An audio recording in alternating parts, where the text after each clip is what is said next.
Morning, this is Brian. Today is Tuesday, August 23rd, 2022, and I'm here near the entrance to Mission Trails Regional Park. So, earlier, a little while ago, I just finished coming down from Quaipai Peak, my first ever peak climb in Mission Trails Regional Park. So, it's been a very happy occasion. So, what I'm doing right now, I'm kind of just walking along this little use trail here. I'm parked. There's a little parking lot over this way where I parked. I had to walk up Junipero Serra to get to the trail, the Quaipai Peak Trail. So now what I'm doing is, now I'm just poking around, enjoying these beautiful sycamore trees here. Beautiful. Look at these guys.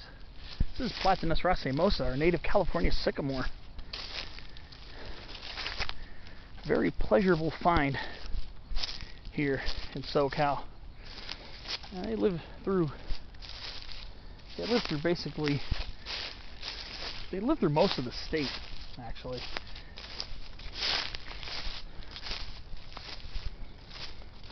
Just these trees have always impressed me. They're just such beautiful, luscious trees that you wonder how they grow here in dry Southern California. Well, obviously, they grow where there's subsurface water or right next to water. So, I'm right here at the edge of the park, just admiring these nice old sycamore trees. Very impressive here. Very beautiful trees.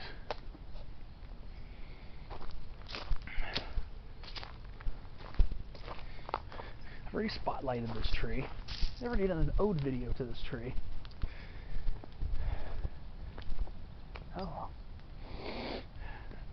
And I can't get enough of seeing these trees.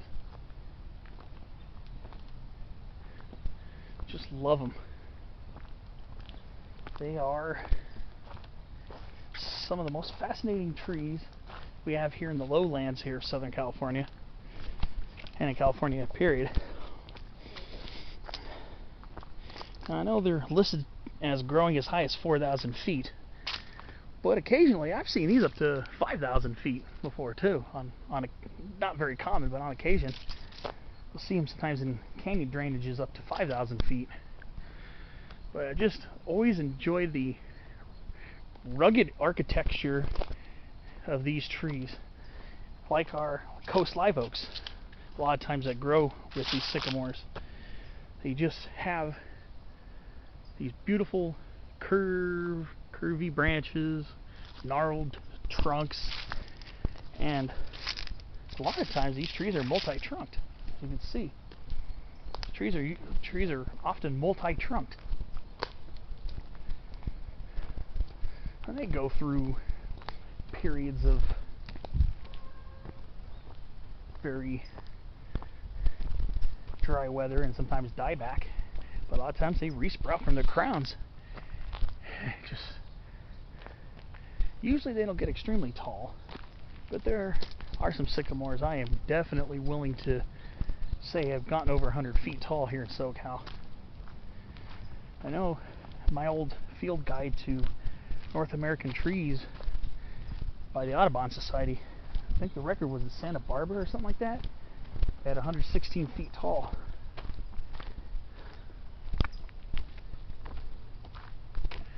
Oh, there's actually a trail here. Oh, this is part of the Quaipai Trail. I came down from the Quaipai Trail, but it seems like this one splits and meets. See, this is the Quaipai East Trail. I went up the West Trail to the summit, and then I went down the West Trail, the main trail, and then it branched off on the East Trail, and it let me out actually somewhere down there. So this one kind of splits and rejoins. Also, I want to show you, here's an old arroyo willow here, Salix laciolepis.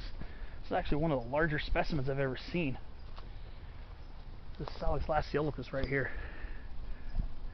This is a pretty big arroyo willow. This one's actually a single trunk tree, basically.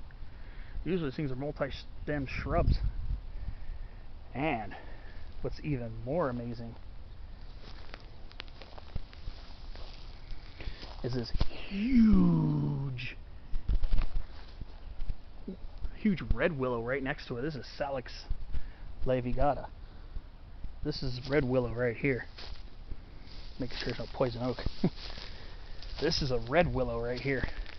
Look at that. This is a huge one. It's one of the larger ones I've ever seen. It's another very widely spread species of willow here.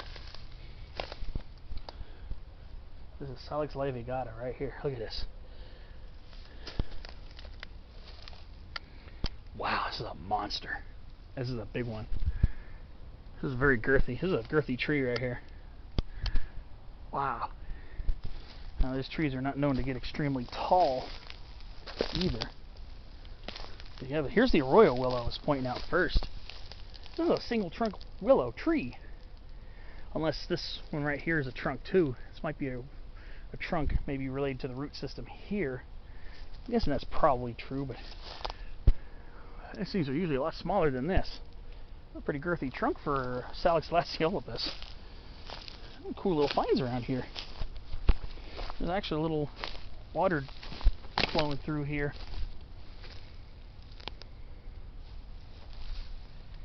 And some non-native plants growing around here too, obviously. We are right near a residential area.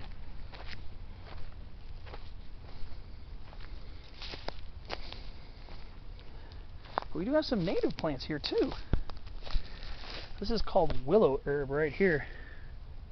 This is Epilobium ciliatum, subspecies ciliatum. It's related to our California fuchsia, believe it or not. And it looks like there's a praying mantis. Ooh. Ooh, look at that. It's hard to see on camera. Maybe you could see it moving its head. That's a mantis right there. Right there. That's a praying mantis. I'm not going to disturb it or pick it up. I'm not going to bother it. But beautiful.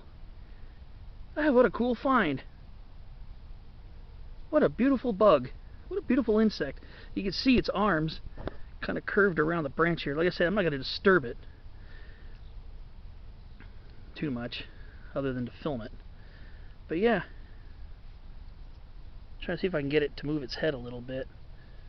I don't want to annoy it too much because I just don't want to irritate the little guy.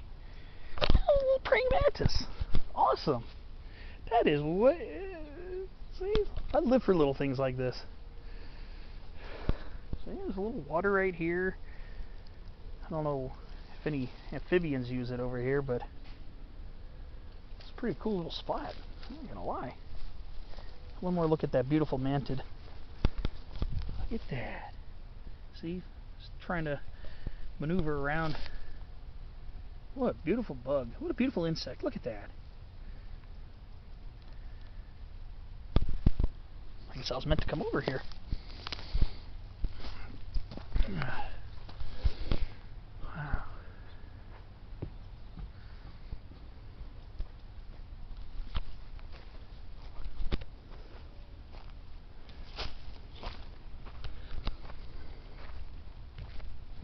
So, yep, that was a praying mantis on top of willow herb, Epilobium ciliatum, subspecies ciliatum.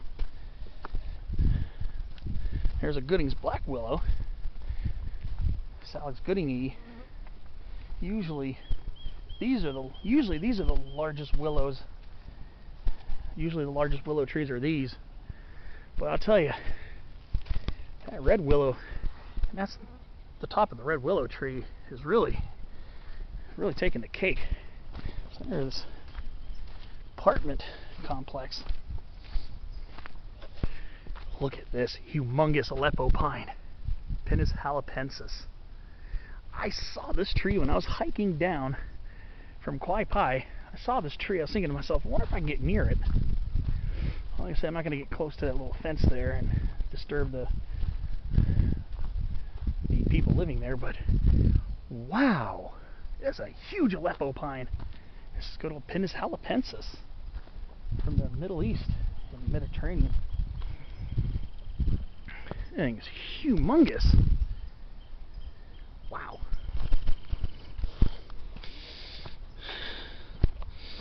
So even the simplest of little walks, the simplest of little strolls can bring you some really incredible treasures here. That's why I'm glad I came here and climbed up Kwai Pai earlier. That's a 4-part video set that will be being uploaded close to around the same time this is, since it's recorded on the same day. Wow. Sometimes you don't have to go far to find really nice adventures. There's something interesting over here. Some kind of narrow conifer. I think it's an Italian cypress. Not the really tall, narrow ones that you usually see. This tree right here, I just happened to notice it. I was wondering if it was going to be an incense cedar, because sometimes they plant them down here. Now this appears to be a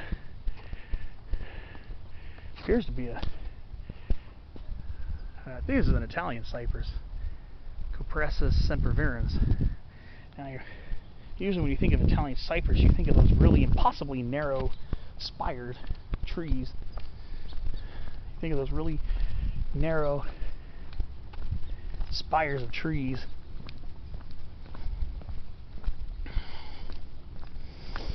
But that's actually a cultivated form.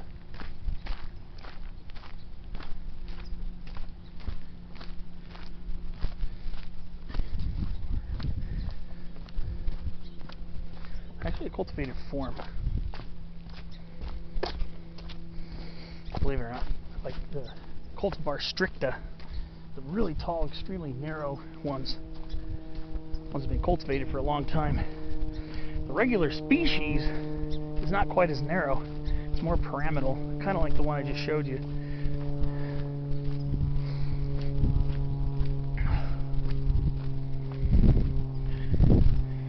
Walk along these sycamores here.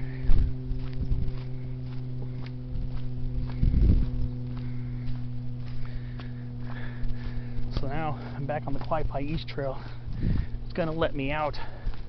Really didn't realize it, but when I came on the street, the other side, there's a habitat restoration sign, so I don't want to go through this way on the other side and be out of bounds. Oh, this coast live oak right here, Quercus agrifolia, Reddy agrifolia. This thing is full of acorns. Wow! This one got busy this year. Look at all the acorns on this tree. Wow. Incredible. Wow. Oh, this one got busy this year. This one's probably not quite as affected by the drought because it's growing kind of in a drainage. The ones that seem to grow in the drainage area seem to typically fare a little bit better.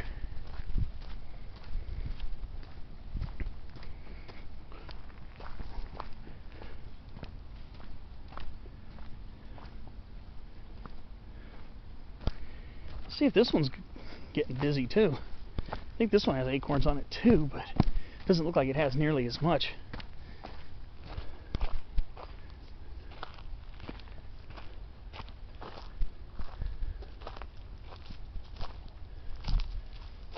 No, definitely not. Not like the other one. The other one was just full of acorns. This one, I don't think I see any at all. It is so weird how individuals of these live oaks seem to be on completely different cycles. And that shrubby one right there I was just visiting is laden with acorns. That one, I don't see any at all. Not every specimen of the same species is on the same cycle. I have noticed that a lot.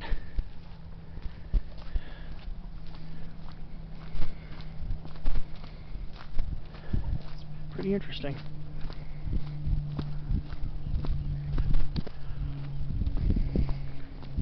Wow. There's some other old sycamores. Some of them got some pretty wide trunks. So they're not extraordinarily tall, but they are girthy. And that's usually the bit there that's most noticeable about these trees is sometimes they're incredible girth, living for hundreds of years. Beautiful trees. So sometimes even a little stroll around a residential area, sometimes you never know what you'll find. Well, I think it's going to about wrap it up. This is actually where I came from, right here.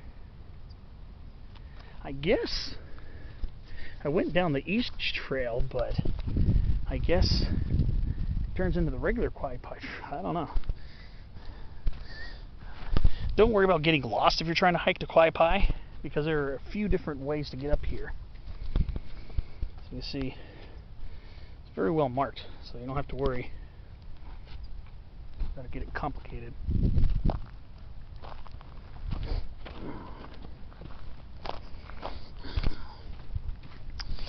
Not to worry.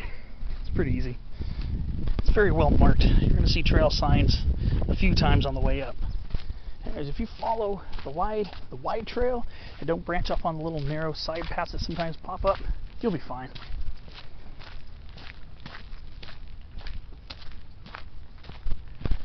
Well, I guess this will do it. Just gotta walk up this way a little distance just to get to the car. That'll pretty much do it for me on this clip. Thanks for watching. Hope this inspires you to get out here and explore. Thanks for watching, and I'll see you on the next adventure.